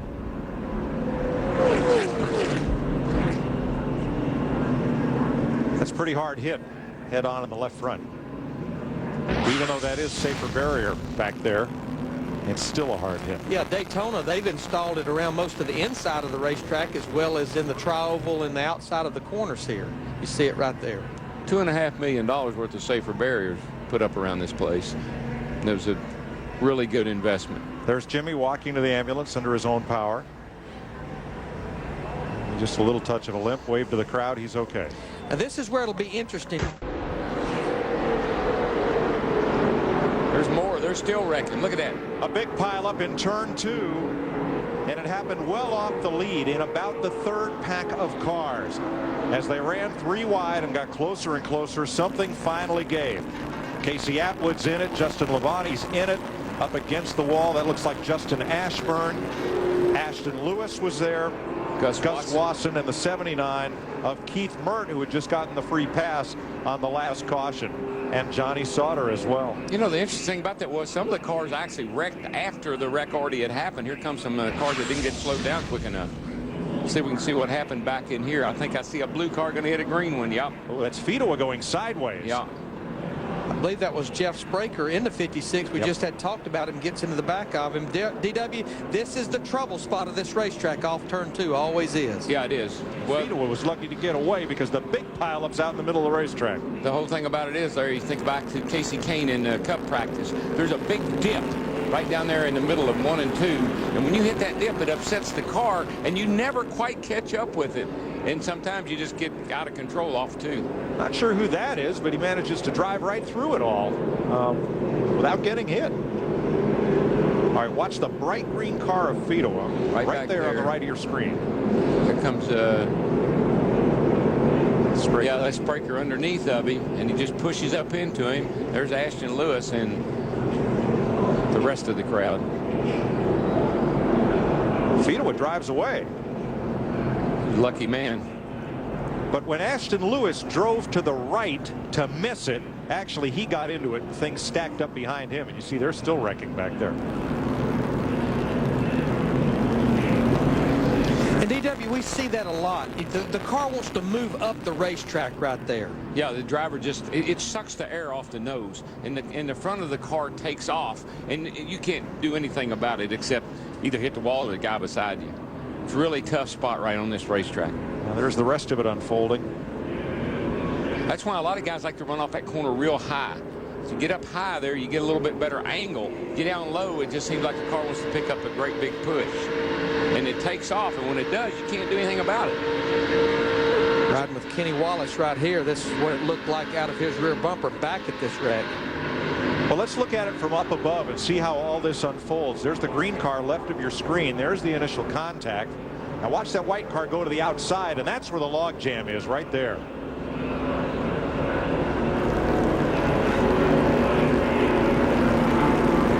There's a couple of, as you come off turn 2 over, there's a couple of dips, and in the front of the car starts bouncing, and into the car on the outside it goes. And the car I wondered about that drove through the grass and drove away was Derek Cope. Casey Atwood was up against the wall in that. Kurt? Well, we just watched Casey Atwood's crew go to work on the car, and it seems like, I don't know if he beat him off pit road or not, but they had severe left side damage, and they did not beat the pace car down pit road.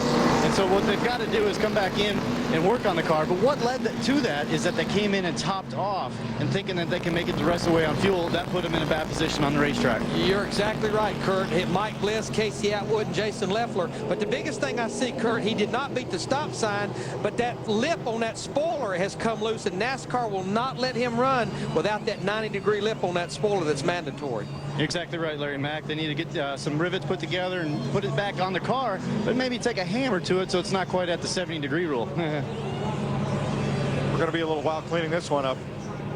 It's the third caution of the night in the Winn-Dixie 250 presented by Pepsi.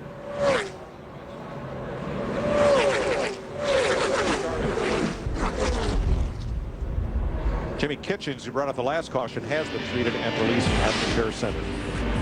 Third caution of the night of the NASCAR Busch Series on FX, presented by KFC.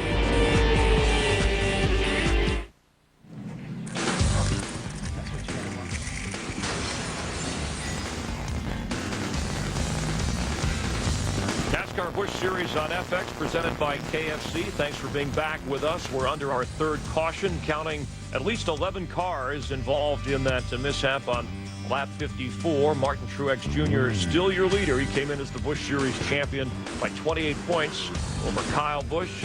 Dale Earnhardt Jr. running second, and Robbie Gordon in a Chevrolet running third. Jeff Hammond, guys pulling into the pits. Yeah, we see Johnny Sauter right there in the 27 car. He's getting repairs done to him, and I believe it's also the 46 car of Ashton Lewis right now. He's getting some work done, and we see a lot of cars coming down pit road trying to top off, Chris, so they can make it to the finish and be in contention maybe to make a move toward the end on these guys that are leading the race right now. So they won't need to stop again. Shouldn't need to stop again. We just saw Bobby Hamilton driving out of the picture there. He's been good all day, coming to the back of the pack. See Mike Bliss Looked like Ron Hornaday also. So we've got a lot of guys coming to pit road to top off. Let's check in with Steve Burns on Bobby Hamilton Jr. No tires for Bobby Hamilton Jr., Chris. They made a track bar adjustment because Bobby said his car had gotten very loose when traffic is right behind him. They didn't want to burn their last set of tires. Now they should be able to go to the end on gas because they also topped off. Kurt Busch. Well, Justin Labonte's in for just some repairs on the right front. He had a decent run going. They just got caught up in that. A bad break for Justin Labonte as Casey Atwood again pulls away from pit road with doing normal repairs on the left side. All right, thanks, Kurt and Steve. Jeff, recapping real quick the incident, what started the 11-car mess? It looked to me like Jeff Spraker came up and clipped the 12 car, Tim Fedewa, sending him around right off of turn 2. Tim Fedewa was very fortunate. You notice the blue car, the 12 car coming up and touching the lime green car of Tim Fedewa across the nose of all these other cars, and basically the big one. 43 laps to go. A big one involving 11, or at least a strung out one. Part of what we might see tomorrow when we go 400 miles on Fox. We'll be back on FX.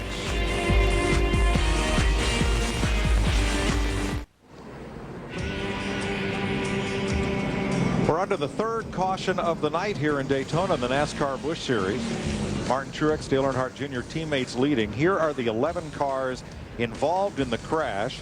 Smith, Mert, Wasson, and Cope have those cars either behind the wall or under repair. Kim Crosby on pit road working on the number 51 car. Gus Wasson taken to the care center and released. He is okay but out of the race. Cleanup continues. We'll be right back to Daytona.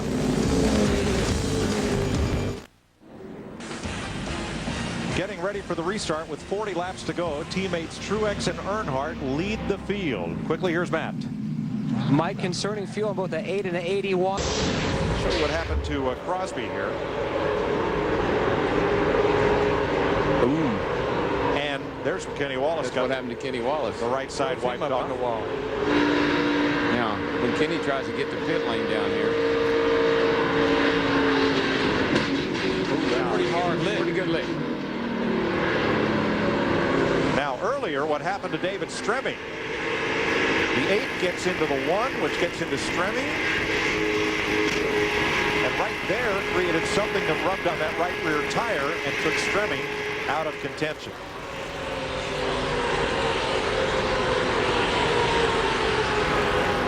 That was the earlier damage to Kenny Wallace. Happens right in front of Robert Presley. Stremme wrestles that car down as the tire comes apart coming off the corner.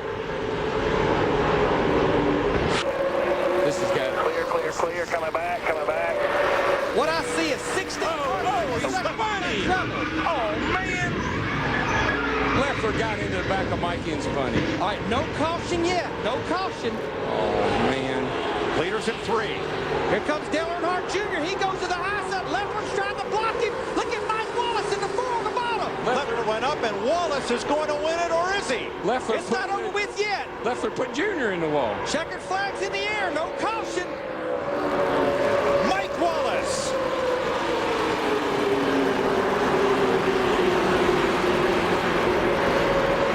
Can you believe that? Now the caution is out. Which basically means any cars that have not crossed the start-finish line, they are frozen. Look at that fist pump. Right Jason place. Leffler battled everybody. Mike Wallace drove through the middle of it to score what is likely the biggest win of his life. I would say so. Darrell, it looked like Leffler was trying to do a cross under on Michael, got right to his back bumper, tried to swerve off him, and got him. Yeah, he did. And then, of course, he got down here to turn 3, and Junior tries him on the outside, and he swerves into him. So he was doing everything he could to keep people behind him. And Mike Wallace becomes only the 3rd. We got some unhappy people here in these pits, though. And that is not surprising. Not at all. But what I was going to say, Mike Wallace becomes only the 3rd non-Nextel Cup regular to win here at Daytona in the Busch Series since 1982. Well, I tell you, Michael Curtis, he came from all the way 25th to the lead, leading on the last lap, thought he had it. But look at Mike Wallace celebrating inside that car. I'll bet he can't believe how the track just opened up in front of him. bet the little guy on the hood is enjoying this ride tonight. Here's Watch Michael. 99. Comes off turn 2 there. He's got enough room. Now here's spotter telling him clear up. He goes up in front of Leffler. And Michael just was not straight enough when Leffler got into him. If he'd have been a little further down the straightaway, I think he'd have been all right. But just enough to, Michael was still turning enough that it turned his car around. And that slowed Leffler enough to give Junior a run on Leffler on the outside. Then he gets down here and... Yep. I'm just glad that thing didn't turn over. You get in that grass, that's the big recipe about it. Safer barrier. Michael's wife, Buffy.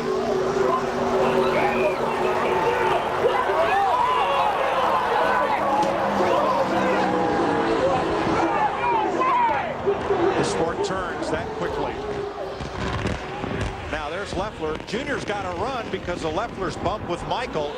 And Leffler's on the bottom, and I mean, he just goes up the hill until he runs Dale Jr. into the race, into the wall. And at that point, Darrell, he wasn't going to win it.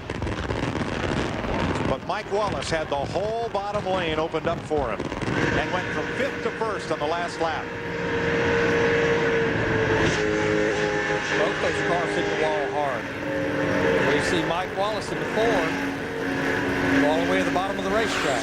Junior came across the line 17th. I mean, this is so huge for this race team. This race team has raced a lot of races without a sponsorship on that car.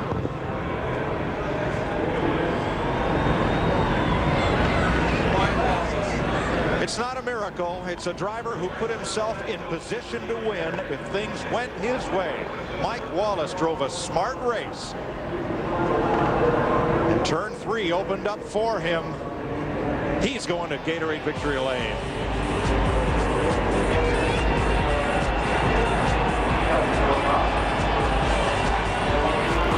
He wanted to get in. Lap 76, and we got a crash on the straightaway. Casey Atwood gets into the wall in the number 14 Navy Chevrolet. And so our first caution comes out, and it couldn't have come at a worse time for Ron Hornaday. Let's see if we can take a look at what happened here. See the 27 of Johnny Sauter. He's already caught this group. There's Kenny Wallace with fresh tires on the inside. Johnny runs into the back of him going in the corner. Casey makes hard contact with the outside wall. What a terrible break for Casey Atwood. It's a terrible break. I mean, it looked like Casey was doing the right thing there, was 3 wide, and just say, man, I don't want to be in the middle of this. As he got off the gas, Johnny Sauter running in the back of him, and too bad for Casey. A little bit of that case you were talking about, Johnny, not having to be so aggressive so early. He was never in any danger of going a lap down, and unfortunately it's going to end Casey Atwood's day. Steering wheel coming off. You see Casey Atwood moving around. Momentarily he'll drop the window net, letting the track officials know that he's all right. Very frustrated. You saw that as he took the window net down. Johnny Sauter has some damage to the front of that car, and he has moved a few people out of the way on his way from the back to the front. Yeah, unfortunately, because he had such a great car. It would be interesting to see without any damage what he could do possibly with Shane Meal, but I think Newton Moore and his guys are going to have to work on that car a little bit. Now it looks like our leader may be headed towards pit road. Right?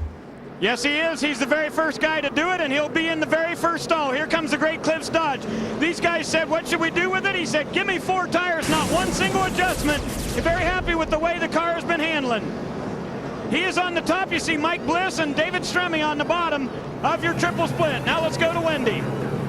David Stremme's going to come in for 4 tires and fuel. There was a little bit of concern a minute ago. Hermie Sadler stalled his car right in this pit stall. They were worried about getting Hermie out of the way to get David Stremme in. They decided to go down on the air pressure and make a wedge adjustment.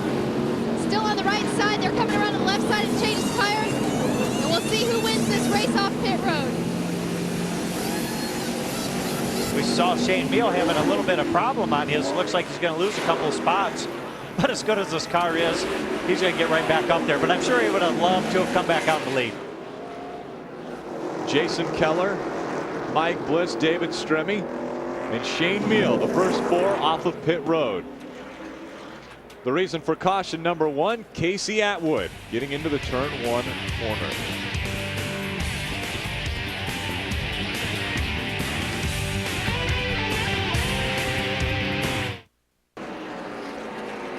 Welcome back to NASCAR Busch Series racing on FX 72. Jason White gets spun around, and that brings out caution number 3 for the Busch Series 250.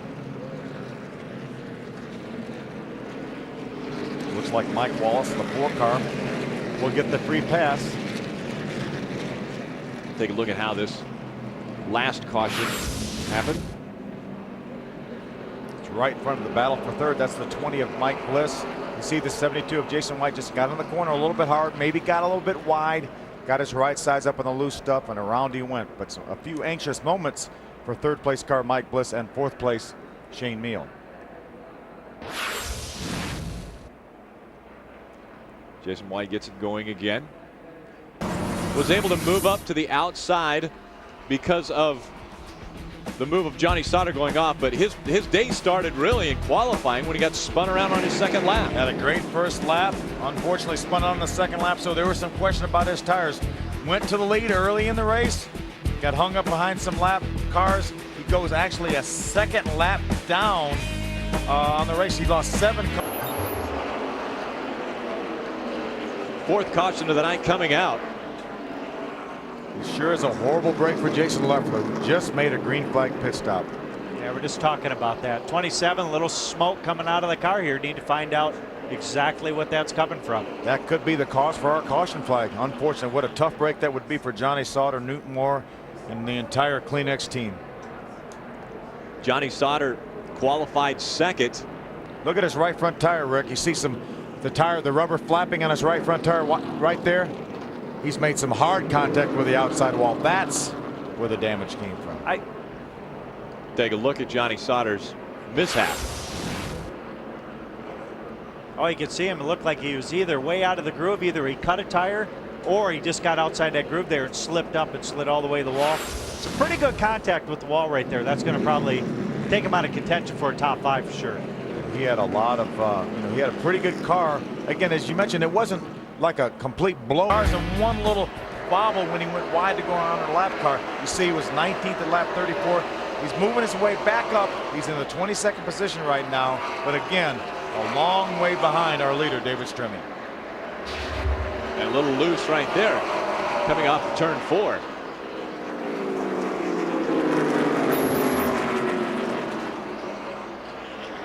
David Stremme, Shane Meal, Mike Bliss all have career best finishes of third. They're running in the top 3. Welcome back to NASCAR Busch Series racing on FX. 73 laps remain for David Stremme, Shane Meal, and Mike Bliss out in front of the pack. Jason Keller looking to be a repeat winner. He sits in 4th right now. David Green in 5th. And just outside of the top 5, the 27 of Johnny Sauter. Johnny Sauter has not been afraid to move people out of his way tonight. Well, that's his teammate, so you should be a little more afraid of moving his teammate out of the way. But I tell you, Johnny's really calmed down after that incident with Casey Atwood. He's doing a terrific job right now. Again, I think he's got some damage from a couple of those altercations, and he's not got, I don't think, quite the car that he had before, but he's doing a terrific job hanging in there just outside the top 5.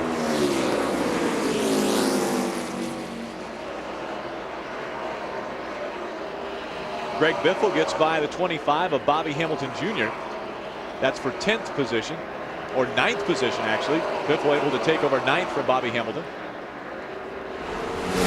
And we're going to see at least one more pit stop for these fellas. They're going to have about one more chance to adjust on these cars and get them like they need them. If they're going to do anything with David Stremme and Shane Meal, they're going to have to make some pretty serious adjustments. There's probably a lot of guys that want to see the caution right now, and there's some of them that like to see it go another maybe 15, 20 laps before they see it.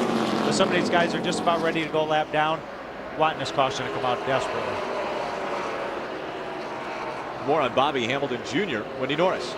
A little bit of a scare for Bobby Hamilton Jr. He thought he had a flat tire going down. Everybody jumped on the wall. They were getting ready to change it. We're on lap 182 right now, so we may see some green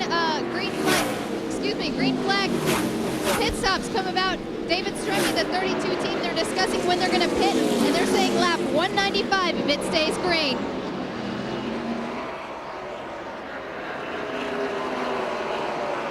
Bobby Hamilton was up to as high as 4th in this race.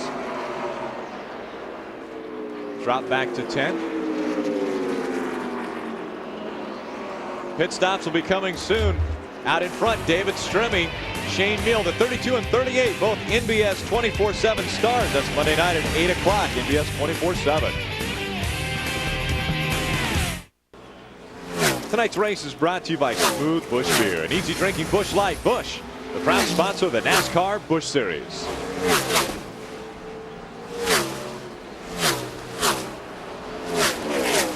Almost 3 seconds difference between David Stremme and Shane Meal. With Mike Wallace, the 4 car, he's our 12th place and last lead lap car. He desperately would like to see a caution light come out before the 32 gets by him. You see Mike's fighting pretty hard, and so is David, though. It looks like this tapped him just a little bit there. Mike gets a little bit out of shape, allows David to get alongside of him. I think David would like to open up as big a lead as he can over Shane Meal. That would give him a little bit of a cushion if we had some green flag pit stops, because we're probably about 20 laps away from some green flag pit stops. Maybe less for the drivers that maybe are struggling a little bit. So David Stremme, if he could open up with a little bit of a cushion, then he could have even a slight miscue on pit road and maybe still maintain the lead. Yeah, that's one thing that you're looking at. You got 3 guys in the first 3 spots, haven't won a race. A lot of pressure on them pit stops right now, whether it be under green or even under caution, to be able to maintain that and have a great opportunity to get on, get their first win. And more pressure on the driver too. Not only the pit crews, but the driver has to get in the pits as quick as he can and get out of the pits as quick as he can. There's Jason Leffler. He just went a lap down a few laps ago. He's going to come in, make a 4-tire change, I'm sure. This is a good opportunity for him. Like I say, just went a lap down, so you go back out. He's hoping this thing's going to go green, where he's going to be able to get back on a racetrack and make up some time on them new tires. So when they do go through their runs, he ends up in front of the leader instead of behind him. It's a good strategy move right there by Jason Leffler's team, Booty Barker and the guys.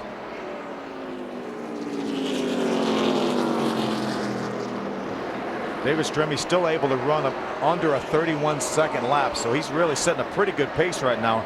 He was about 1.5 tenths faster than any other car on the racetrack that lap. Their second place, Shane Meal, battle for 6th place. Ron Hornaday holding on to the 6th spot. Johnny Sauter wants to take it away. Must be David Green was able to make that pass, because they were teammates. Were running right there nose to tail, and now they got Ron Hornaday in between them. I think Johnny Sauter is going to start working on him here as soon as they get through a little bit of lap traffic, which sometimes gets a little dicey here. 3 wide down the backstretch. Yeah, I think Ron was able to get by Johnny Sauter. He might have caught him in practice, because remember, David Green was 5th and Johnny Sauter 6th. Now they're split up by Ron Hornaday. Ron looks like his car is really coming around, and he's making a move, and he's caught David Green. We had a caution on the racetrack. That counts, and I hope this weather holds out, because I think we got a good shot to start either 1st or 2nd, which we would anyway. So I got ran over. Stremme just about ran over all of us. But no, like I was saying, we can start in the top 3. That'd be fine. Look at turn. The word dramatic comes from his car owner, Ricky Hendrick, who said it's going to be a dramatic change in the weather. I think he's right. Look what's chasing. Right. Just when you think you've seen it all. Let's cover up. Look what's chasing Todd Szegedy around the racetrack. I wonder what was going through Todd's mind when he looked up and saw that big orange thing coming at him. Look at that. I don't think I've ever seen anything like this happen before. Well, now I know what Joliet Jekinel would have been up to. Now, Todd did get his first lap in at a 30.68, which puts him 15th quickest. If I were him, I'd ask for a do-over. I believe I would too. Well, but hey guys, almost in front of him. This looks I believe like it's going to complete a lap, guys. Hey, it looks like the geniuses in the PR department have thought of a new way to get their product on camera. Is it going to miss the timing lights? Yes. We didn't get a time on it though. This is the biggest crowd response of the day, is for the rolling Tropicana inflatable. You know what, though, Mike? I think it's going to fail tech. Yeah, I don't think it's going to fit very many templates. Nope. The track truck is coming out to collect it, and it dwarfs the track truck. Watch this. Bet you've never seen that. Yeah, I mean, I'm like you, Mike. I feel like they owe Todd Szegedy a rerun here. Yeah, that's a different one, and that got taken out over the spectator area. A lot of winds advancing with this front. Can you imagine? You're driving around into turn 3, and the spotter says, trouble in turn 4. What is it? I don't know. Never seen but it's before. big and orange. Guys, okay. I think this balloon is bound and determined to complete this lap. Yeah, it has a mind of its own. And it's going to ride the fence. I've seen caution flags for a lot of reasons in the last 30 years, but this is a new one.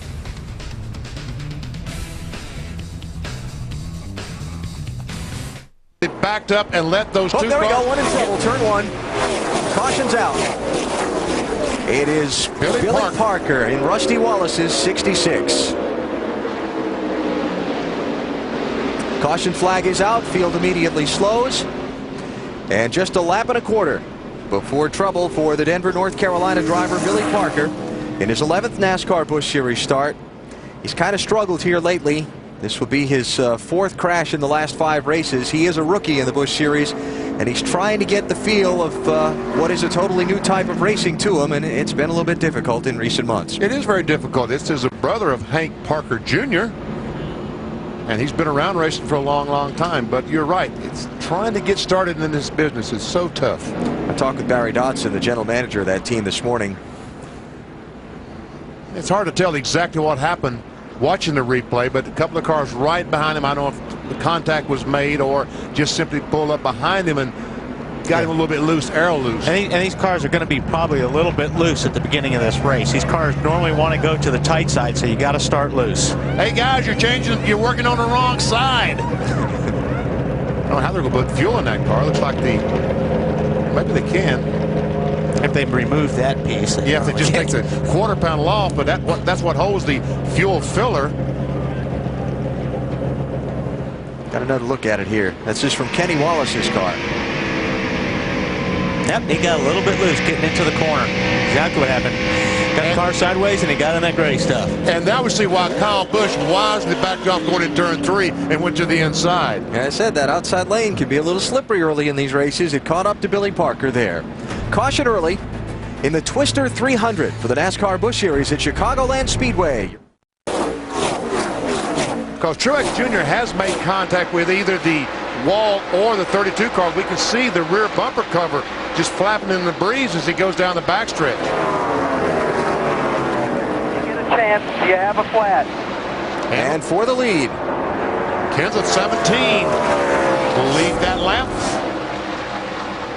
It's just black flag. Yep. Championship leader just shown the black flag for the flapping debris. Robbie Gordon hanging tough. A lot going on all of a sudden all at once. Yeah. Caution is out for debris. And check out Mike Bliss in the 20 car. He comes up right. I thought the 17 was in front last time. What happened? Robbie passed him back, and now the caution's out. Okay. So, we back this up for just a minute. Okay. Show you what started this whole sequence of events between Truex Jr. and David Stremme. Okay, show us that. Here we go. Okay, Martin down the bottom.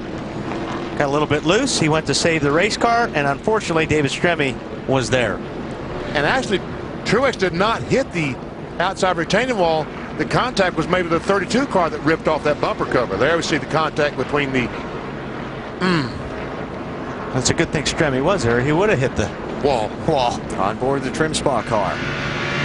Watch the 8-car wiggle as you go down. Too far on the inside. Can't see it, but wow. Easy now. There it is. That spotter was about 5 seconds slow and said easy now. So that started things. Then debris came off the cars and dropped onto the racetrack. While that was going on, Kenseth was trying to take the lead from Robbie Gordon, but Robbie held him off. And Kyle Busch was the first car not on the lead lap. He gets the lucky dog pass, and he's now back in the swing of things after his flat tire earlier. And Dave, what's going on with the 8 car? Well, of course, he's a championship leader, so that's big news for him to get in trouble. He did apologize to his crew over the radio, said, I got loose going in, trying to get around him. When Kevin Mannion, the crew chief, heard that story, he said, okay, go over to the 32 crew, guys, and apologize to them, spotter to spotter, because we know we hit him. Yeah, it's a big break for the 8 car, too, because now he can take his penalty under yellow and not green. So he's not going to lose that as much time. And make repairs to that thing that's flapping around. So there's your Busch Series championship leader coming down pit road for repairs. We are under caution number 3 in the Twister 300 at Chicagoland. Disappointed. And this team has had terrible misfortune lately, and there's another spin on the racetrack. That's Todd Segedy coming back through traffic. Oh, wow. Was that close? Caution's out. Good job on everybody's part there, but missing them. And we got one off the pace on the apron in turn 4. As the field slows for the caution, that's Derek Koch, who's coasted back around to the pit lane. Todd Segedy with a crash and then a wild ride back down through the high-speed traffic. Wow, as he came across that racetrack, these cars had not slowed down hardly at all. But somehow they missed him. Crew gives a signal to the truck that he's okay. I guess we were talking in the happy hours. You know how fast you're going when? Yeah, start going backwards. Start going backwards. And concrete walls. But I will say the speedway here over the winter, they did install the safer barriers, so thank goodness that blow was a lot less than it would have been. All right, here's what happened to last year's NASCAR Modified champion. Can't tell a whole lot there. But watch this now. Watch as he comes back across. Oh, here we go. He's all by himself. Yep. Boy, see that car rebound? This is where it gets scary for a driver, both when you're wrecking and when you're trying to miss it. Oh. Is that Robert Presley went by on the inside? Yeah, like it might have been. Oh, there was a car on the side of it as he went down in turn 1. Man up high. Stay low. Watch this. Yikes. And there Presley goes by on the inside in the 47 car. You're gonna need the big broom on that one. And there's Todd out of his car. Good news there. But the caution is out for the 4th time here at Chicagoland Speedway. Matt Kenseth is your leader. You're watching NASCAR on NBC. Trouble in turn 3. Robert Presley is around. The caution flag is out in the middle of green flag pit stops. Oh, man. Oh, man. Now you got your work cut out for you, Alan. And here we go. I'm going to sit here until you get it all sorted out. Field is frozen.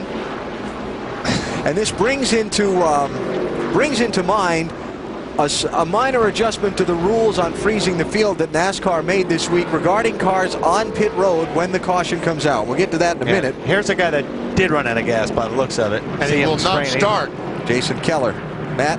Go, go, go, go. Out of gas. They finally got it to fire as he was leaving the pit box. It stalled again, and now they are just pushing it down pit road. It will not start. Now they finally get it to go, BP. And Mike Bliss, the 20 car, has not pitted yet.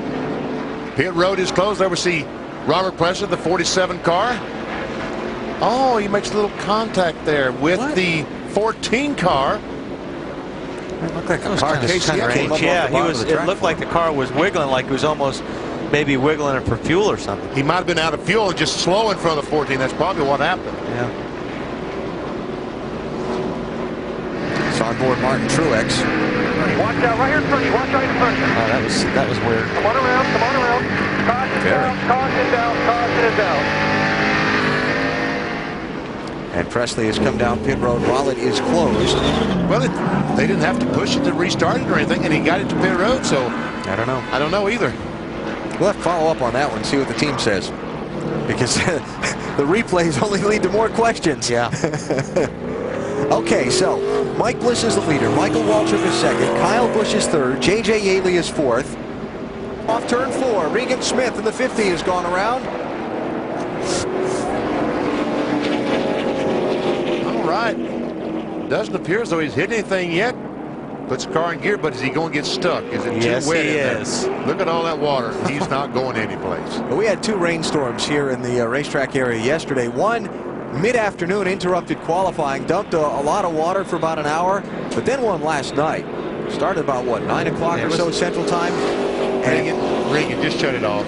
Until they get the wrecker out there on the hook, you aren't going anyplace.